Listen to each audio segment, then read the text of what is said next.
Hello garden lovers, it is July and the temps have been in the 90s for the last several weeks. With a couple of 80s mixed in here and there, it feels like spring lasted all of 2 weeks here inland Southern California. We are growing about 10 miles east of Corona by Lake Matthews. It is a deserty climate, and we're also about 1,800 above sea level. So our temps range from triple digits in the summer to upper 20s in the winter. We grow year-round utilizing small greenhouses for peppers, tomatoes, and cucumbers in the winter months, and shade cloths, lots of shade cloths in the summer months. If we didn't use lots of shade cloths around our tomatoes, we would have a difficult time growing these big, beautiful slicers because, as I mentioned, we all but skip spring and go straight into the 90s, which can cause tomato plants to stress out and drop their blossoms. But our favorite vegetable to grow are peppers and chilies, and they love the heat, so that works out perfect for our growing area. And we have several areas where we're growing on our half-acre space. So instead of 1 or 2 long garden tour videos, we're going to break them up this time, and we'll be periodically, probably once or twice a week, releasing a garden tour that will feature one of our growing areas. They will be much shorter. Instead of an hour long, they'll probably be 10 to 15 minute garden tour clips. All right, this is the main garden area. This is where we first started growing our food, and I'll do a quick 360. This area is covered by shade cloths for about a quarter of the year, so basically June through September. The shade cloths provide a UV and heat barrier, and it gives the tomatoes a chance for the fruit to set in. This is the beautiful Blue Beauty. And here is our pet hummingbird. Hey baby, where did you go? Oh, she's over there. Maybe she'll come over here. Baby. Oh, now she's moved over there. Baby hangs out with me in the garden just about every day. She was born here. She's had babies. Whoops. Oh, and she's fighting with somebody. All right, so back to the beautiful Blue Beauty. It's a very productive tomato variety. It's tasty and it's so gorgeous. Look at these beautiful tomatoes. I love this variety and I grow it every year. We have a similar setup to what we had last year, but we have changed a few things. The tomatoes are still growing down the center of the raised beds. We have beautiful pole beans climbing up just the ends of each raised bed. Last year we had them in between the tomato plants, and that was not a good idea. They kind of crowded out the tomato plants. We have some beautiful dahlias growing on this side. They see lots of sun until midday. And we have some serranos back there. Uh-oh. Look who I see. Ugh, it's Turkey. I'm gonna have to grab him and feed him to the chicks before he munches away on my tomato blossoms. The insides of the raised beds are not seeing much sun. This is where we're growing some loose leaf lettuce, some heads of lettuce. You can see some strawberries here. Those just planted themselves. They've kind of crawled all along the raised bed, and then we transplant them to different areas around our property.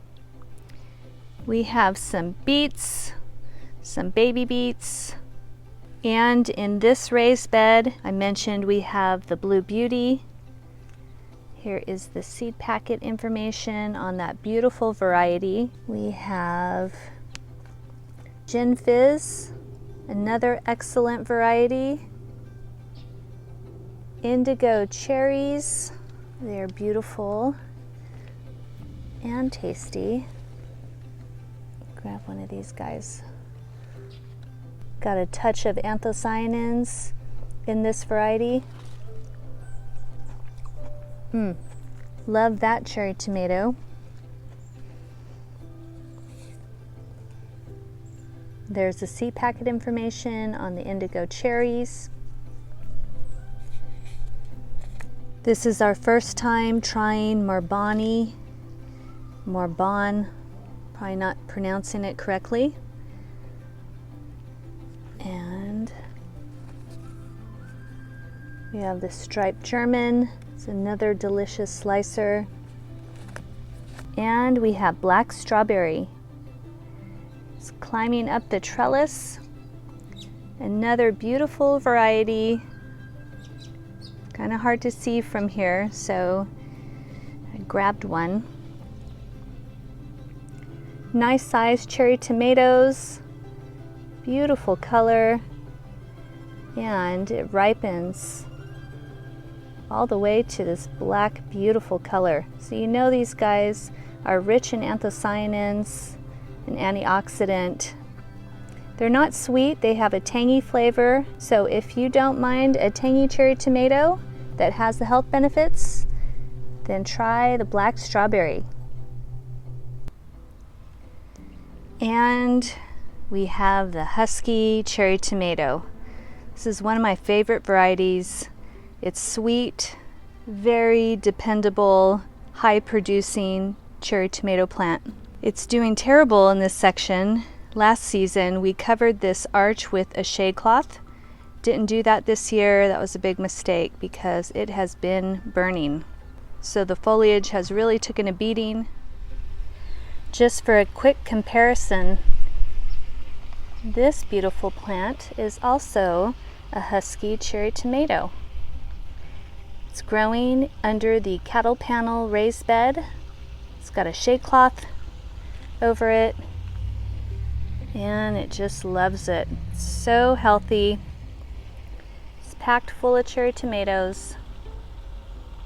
So just got to get a shade cloth over the other one. It'll start producing suckers and bounce back.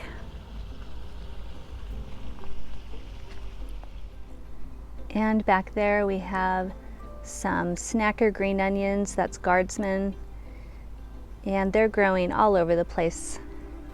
This bed last season was our green chili bed. So we moved all of our green chilies in a bed that's full sun all day long, and it opened up this area to grow more tomatoes. So really worked out. Over here we are growing Black Beauty. It's my favorite tomato variety. It's got a smoky flavor, so delicious. And Carbon we grew in the greenhouse this winter. It's a delicious tomato variety. This is going to be a staple in our garden for many seasons. And we've got Black Crim.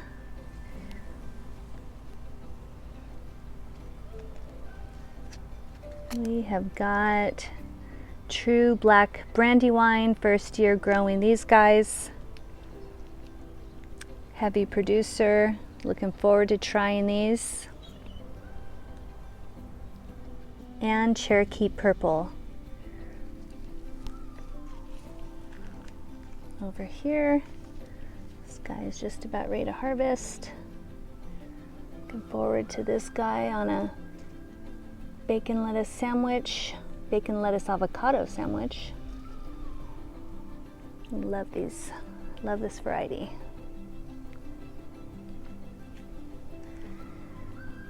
So in this section, getting ready to transplant probably in about 2 weeks.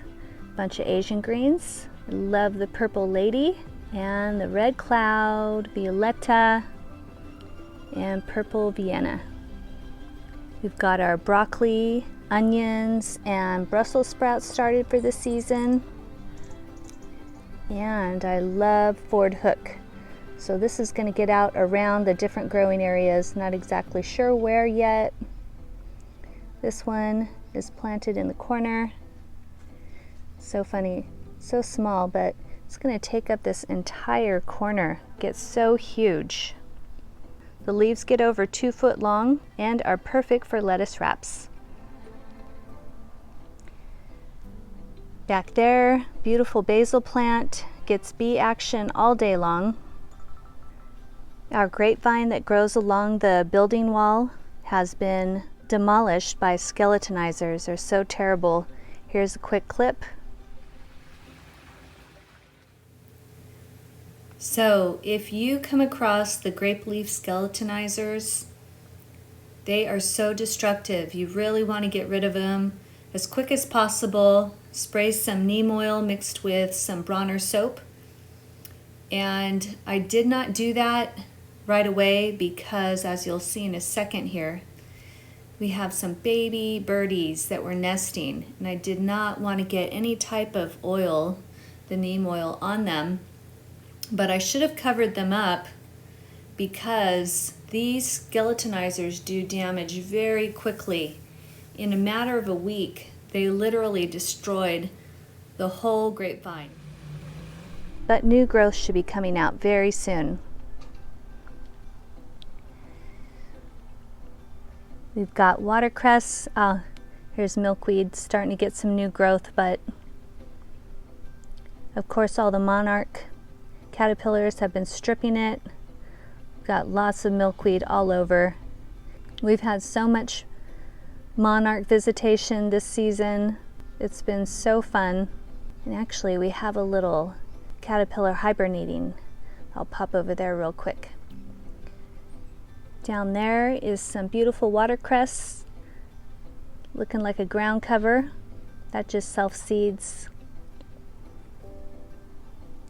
And we're growing barley for the chicks. We have several flats under our fruit trees. This growth is a little over a week's worth.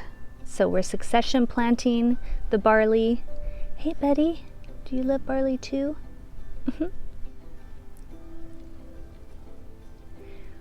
Yeah, I guess you do. But we're always looking for what types of greens that we could continually grow for the girls. There's tree collards. They eat tree collards almost every day too.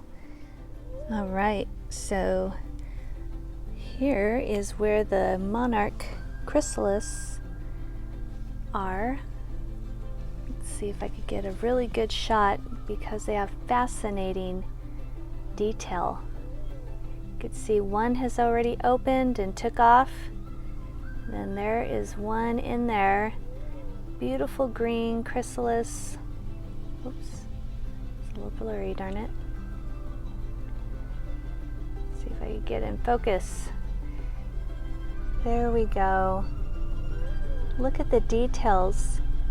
They have little gold dots trimmed on the bottom and gold trimmed on the top right above the black line. Incredible detail. Such an incredible design.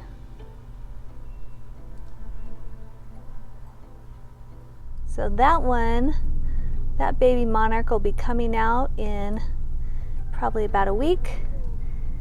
And they've just hatched everywhere. We have an empty one there, an empty one here. Oh, and you can see here the new growth coming out of the grapevine. So the skeletonizers did terrible damage to all the foliage, but grapevines are such vigorous growers. This beautiful grapevine will be covered with new growth within a couple of weeks. There's a couple more empty ones. Another empty one. And another one. So fun having all these monarchs all over the garden. And this is just a shot of the back of the beds. This is where it sees morning sun and then is shaded midday. These beautiful pole beans. The hummingbirds love those flowers. We've got some radicchio, some kale, as I mentioned, sereno. This basil bush overwintered here. It was protected by the raised beds, so it didn't get affected by the frost. It did a little bit, but it bounced back. And look at all the bee action. They love this basil bush. All right, so gonna head over to this bed. The back side, we have more beans, more pole beans. And this beautiful blossom. Oh, here we go. Again, hummingbirds love the pole bean blossoms. More tree collards. We have tree collards growing everywhere because, as I mentioned, our hens love it. They eat it almost every day. Got some ruby chard over there. This is a super fun variety. It's called blue leaf or blue feather leaf. Forget the name. Here's the seed packet information. The girls love that as well. So we grow a lot of veggies for the girls. Their eggs are absolutely incredible and delicious. Some more, oh, that's Ford Hook. And we'll come over to the other side of the bed. All right, I gotta wrap this video up. I feel like it's well over 15 minutes already, but I just saw flying in the garden, I'm gonna track him down, the moth that you need to keep your eye out for that makes the skeletonizers. Here it is. It's a beautiful moth. Just not getting a good shot of, oh, here's another one. Man, so I'm gonna smash him as soon as I'm done filming. Look how beautiful they are. Super beautiful moth. But man, those skeletonizers that they lay, you saw what they did to the grapevine. Terribly destructive. Got to get rid of this guy right now. All right, so this last bed we have growing Lucid Gem from Wild Boar Farms. We've got Cosmic Eclipse from Wild Boar Farms and Homestead from the Rustic Garden. See here, here's Lucid Gem.